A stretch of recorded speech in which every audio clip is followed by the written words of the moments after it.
good day, and welcome to our class. So, this is Teacher Angel, and I will be your teacher for today. But before that, please stand for the opening prayer.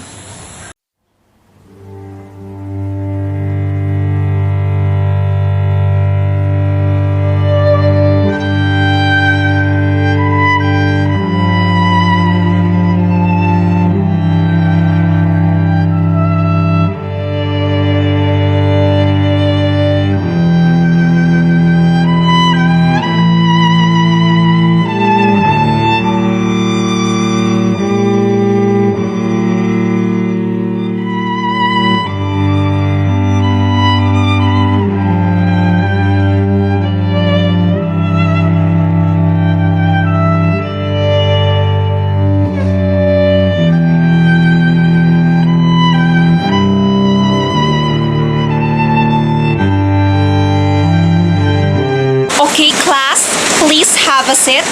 So, as we move to our next lesson, let's have first a short motivation. So, this is a jumbled letters. All you have to do is to guess what is the correct word for that jumbled letters. This is only 3 items, and you can now guess who wants to volunteer for number 1. Alright, very good. So, it's theory. What about number 2? Yes, you are right. So, number 2 is elaboration. What about the last word, class? Very good. So, the last word is concept. So, I guess you all know what will be our topic for today. Anyone? Yes, that's it. So, today we will talk about REGELUTH'S elaboration theory. But before we are going to start, let's have first the objectives.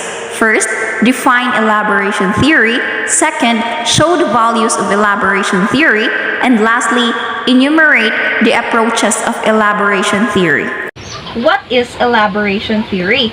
Well, elaboration theory is an instructional design theory that argues the content to be learned should be organized from simple to complex order, while providing a meaningful in which subsequent ideas can be integrated.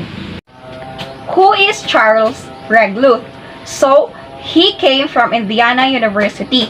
He was the professor of that university, and he posited the elaboration theory. So, according to REGELUTH in the year 1999, elaboration theory has the following values. There are four values of elaboration theory. First, it values a sequence of instruction that is as holistic as possible. Why? Simply to foster meaning making and motivation. Second, it allows learners to make many scope and sequence, to simply make their decisions during the learning process. Third, it is an approach that facilitates rapid prototyping so that the instructional development process will be well facilitated.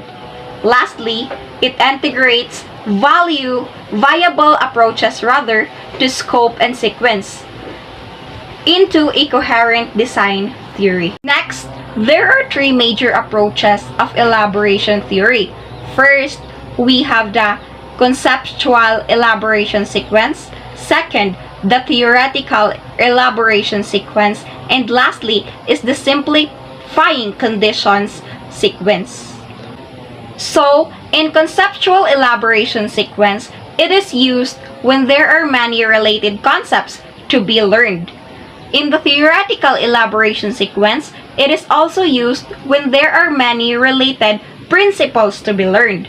And lastly, in simplifying condition sequence, it is used when a task at least a moderate complexity is to be learned. To sum it up, or in general, the elaboration theory is a paradigm shift from teacher-centered instruction to learner-centered instruction. So, elaboration theory is an instructional design model that aims to help select and sequence content in a way that will optimize attainment of learning goals. The proponents feel the use of motivators, analogies, summaries, and synthesis leads to effective learning, while the theory does not address primarily affective content, but it is intended for medium to complex kinds of cognitive and psychomotor learning. That's all for today, class. Thank you for listening and thank you for watching. Do you have any questions? If none, then class dismissed. Goodbye.